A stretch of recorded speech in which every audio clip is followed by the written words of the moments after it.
own influencers. May they bring, I mean, let us, this time is no more time of being sane. If they say Asawaju is a drug dealer, Peter Obi is a drug dealer, Peter Obi is whatever. I mean, me, myself, me, Douglas, they're not going to bring and come near me. They won't. They're not born them well. They know born them well. It's goes for gas. If you tell me Shetima is Boko Haram, Peter Obi is IPOP. Born. If you want cry, cry. If you want break your head, break your head. The time for being civil is gone. We have won the election. We have won the election. So when they bring that their nonsense, give it to them back. I was expecting the time of that election when they were pushing all sort of nonsense junks and this is what the one that they do with that what is his name, this Olumide Owori or something, you know. That was when I was like, oh, what's APC doing? I said it in our group. What's APC doing? Do not push your propaganda. Get 3 people, beat one person, video it, or LP is beating APC guy. Stage all these things and push it on the internet. And there are several such videos like that. All of them directed towards fighting, attacking, responding, reacting, so to speak, to obedient and those that do not like them. And then I'm wondering, politics is played everywhere in this world. I don't know why in this country the game changes. There is no way you can get love or support from everybody. It's not possible. The challenge is that these guys actually get to power using propaganda, get to power to actually do nothing. So what they do is to engage themselves with propagandas and fight and battle, some of them not necessary, to wasting their time. If you remember the battle that it took Muhammadu Buhari to becoming president of this country, it was a long battle. Trekking, protests that they do not allow now, using social media, campaign of calumny. There were physical coffins of Goodluck Ebele Jonathan being produced from APC, deceiving Nigerians as though they were going to be Messiah. 8 years in power, ask yourself, which sector of this country, apart from the ones that young people like you and I have successfully been able to break these glass ceilings in entertainment, in sports, and in technology, and then a lot of innovations, medicine, Nigerians now getting solutions to world problems. Which sector of Nigeria's economy is actually working? What can we say that Buhari actually was able to achieve?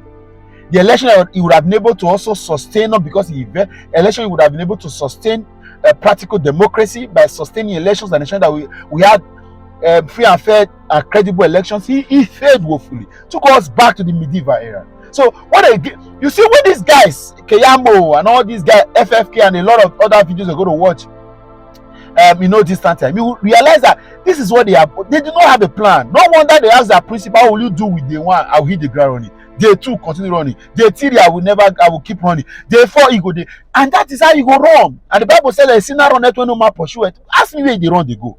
Because these are the crop of people surrounding him. No plans. I would even have expected that for someone that got to power, you are realize that not most of Nigerians, record breaking. First, the least percentage, less than 40% of Nigerians actually voted this president. Never happened in the history of this country before. You would be thinking of how to raise a team right now, get the solutions to the problems, and maybe not even try to quell us or shout at us or beat us. You can't beat a child. You can't beat a child and expect the child not to cry. You will focus on the problem. But now we expect that we should have a list of the Nigerians that are going to engage in various ministries, various agencies, various portfolios that will be solving problems. And that can begin to say, okay, it seems this guy is ready, but no, it's propaganda. Making arrangement, making statement.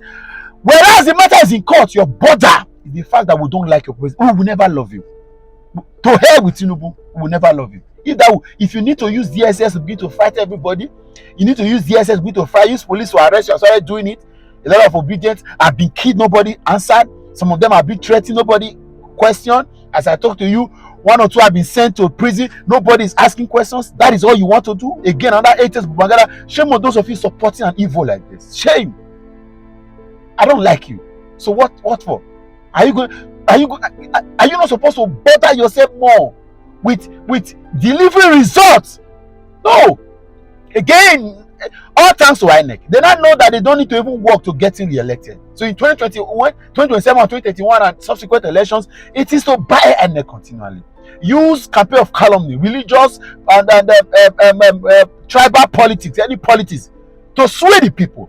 deceive a few, because I know of course, even that 8 million vote that they said Bola Tinubu, we know of course that Bola Tinubu will not have had 3 million votes in this election. I stand to be corrected. Go and check who voted him.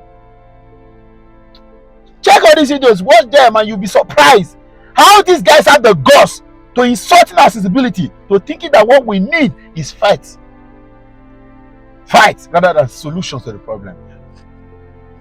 You cannot give what you don't have. No wahala. Share this video and mention their names. Let them, in case I have forgotten some of these guys that have been making this kind of callous statements, add their name to it. Some of these politicians that no solutions in that. What till you get? I beg. Sometimes you look at this country and say, this is where sharp. And my parents I blame. No wahala. Won't do that. But one thing I will say, just to add to what everybody else has said, and if you don't remember anything that I've said today, please remember this. The minute those results are announced, and we, by the grace of God, are declared as the winner, we will defend our votes. No matter what Pastor Paul Eneche, Dino Milai, and all the rest of them say, Dele Momodu, all the rest of them, no matter what they say or do, particularly the obedience, who have intimidated and threatened our voters, beaten our voters in some parts, particularly in the East, beaten our voters and our supporters. I have all the evidence here on my phone. Threatened them, particularly the women. There's nothing they haven't been subjected to. The minute that result is announced, we will not be intimidated.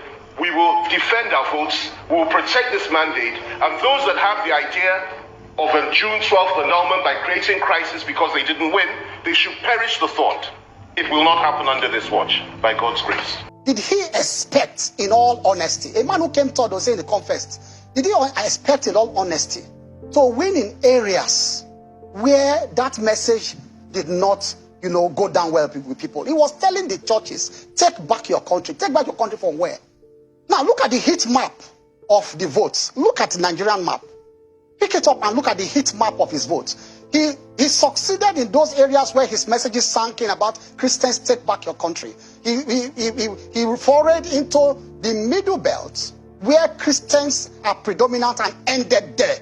He could not go further than that place. Look at the heat map. And so the heat map exactly reflected the kind of message he So within the ambit of the law, I'll tell you this. Within the ambit of the law, if someone is hurt by a process and he lost out in the process and he thinks that that loss was illegitimate, he was edged out illegitimately within the ambit of the law, does he not have the right under the law and the independence of mind to be able to speak out? Oh, there. But you don't say you don't recognize a legitimate government. That is treasonable felony. What Peter Obi and Dati Ahmed are doing is treasonable felony, and we must draw the line for them now. That is your interpretation. No, it is not. It is because it is the court to why you don't recognize a legitimate government that has gone through the process and it is legitimate, and you say you don't recognize it, you want to live your own life, it is treason. And let me tell you this. That's how you interpret it. What Peter until Obi, the court now say what Peter Obi, and that is when they will defend themselves now. But you must be charged first. Do you understand me? You will be charged for that. That's what I'm telling them to do. I'm not interpreting. They will charge them for that. Charge them and go and defend yourself. Why you are calling on people to protest? That's the remit of the states to do. Yes, that's what I'm saying. That's why I've submitted myself to process. Have I not? Did I come here to say I will go and arrest them fiscally? I'm a senior lawyer. I've instituted the process. I have started the process. And you see, what they are doing, let me tell you, they are living in a bubble of their own. Peter Obi, Dati, and his supporters, I'm saying this on air, they are living in their own bubble. They are not hearing the other voices of Nigerians who are saying, we hate your bigotry. We are not buying your message of Christian votes. We are not buying your tribalism. They are not hearing those voices. There are voices in this country. Say, oh, no, hold on. There are voices in this country saying we don't like those messages. But they are not hearing those voices. They are living in a bubble of their own. And they will hear those voices very soon if they continue with this nonsense they are doing. Right. As from now on, it's going to be propaganda against propaganda. Word for word, we will meet them everywhere because Asiwaju has a mandate he will defend. And we're prepared to defend that mandate. And the fact remains that there needs to be a management of the nation and the people of our country. The first thing that should have been done was for the leadership of the losing party, especially the Labour Party, because I insist on them, because the PDP is more democratic. They have been in the game for a while. They understand you can lose and win. But for people who think because they have shown up for the first time they must win, it's dangerous. So what should have happened is to let everybody know that, look, we've lost an election, we didn't accept we lost the election, but we're going to court and let it end there. But every day, maybe you need to go and check the Twitter handle of the Labour Party presidential candidate. The man is still going around as if he's campaigning. And it is dangerous. You need to stop at a time. Because you are the one leading these people on. So what should be done now? What is he doing that you don't like? Every day he's still going around as if he's campaigning. Like what? What activity? Well, so just yesterday or two, he went, did one long thread, and then he was still making very incendiary statement, and people are latching onto it. You see, there are things when you don't need to say it. You just have to allude it. Your people will get it. And because you keep making allusion to it, you are riling them up. It's a Trumpist kind of idea. It's like a Trump system. You don't have to tell people, go and burn down the Capitol. All you need to do is give them a body language or some other way, and they will do it. So what needs to be done is for these people to call themselves to order and calm down that, look, if we burn down this country, you and I have no other country to go to. When that starts, then we can start talking about healing. Then the churches, I need to talk to the pastors and the churches. I know some of them. There's a particular female minister who has gone, and you will think she's the INEC assistant, saying we reject this result. These are things that should stop. Leaders need to start talking peace. Need to start talking healing. Need to start telling people, look, if there are grievances, there are correct ways to handle the grievances. There are law courts. But when you go around and start saying we don't believe in the court, let's get our mandate back. How do you want to get it? By violence. Violence beget violence, and we don't want it. So the only way you can get a mandate that you think was taken from you is to go to the courts. But when you begin to say we don't trust the court, we don't believe in the court, then what are you saying? Then you're not even a Democrat in the first place. Because as a Democrat, you must believe in the rule of law. If a Democrat does not believe in the rule of law, then what is he doing being a Democrat? What is he looking for? Looking for vote. Why don't you just take a gun and kill everybody and become the president? It's as simple as that. So as a Democrat, you must understand that the rules are the rules. I mean, let me give you an example. The former governor of Osun State still believed that he was cheated out of it. But since when have you seen the man making incendiary statement? No. He's gone to court. He won in the tribunal. He's lost now in the appeal court. He might go to the Supreme Court. That is what decent Democrats do. And if he wins, he will take his seat. And if he loses, I am sure Governor Oyetola will say, we have lost, let's get ready for another time. But when you keep going making statements every day, still behaving like you're in a campaign mood, you're going to create problems for Nigerians. And these are what we don't want. Already the world is in a dire state. As I speak with you, I'm sure you are aware, the American banking system is on the verge of collapse. So which means there is another looming international recession. So let's face problems instead of creating problems for ourselves. These people that have lost election, I am appealing to them. Yeah. Go to the court. So finally, Ayo, I follow some of what they comment that fundamentally some of these guys do not believe in the capacity of your candidate to deliver, and that's why perhaps they believe that their own candidate has the capacity to do better for the situation of our country. As your final thought on the program tonight, how do you convince and what do you do to ensure you onboard these Nigerians who think legitimately that they have a better candidate other than the candidate who won the election? First and foremost, we know that democracy means the rule of law, which means the majority will always have his way, even the minority have their say. Now, what I will advise people who think they have a better candidate is to wait for 4 years. Check out what Asiwaju will do in his first 4 years. If you think he didn't do well, present yourself again. However, I and 8.7 million other people know that Asiwaju delivered when it was tough as the governor of Lagos State. And we know that as the incoming president of the Federal Republic of Nigeria, he will also deliver. So there's nothing to convince anybody about. All you need to do is check out the 36 states of Nigeria today. Which state has the best in terms of human capital development, in terms of infrastructure development, in terms of IGR,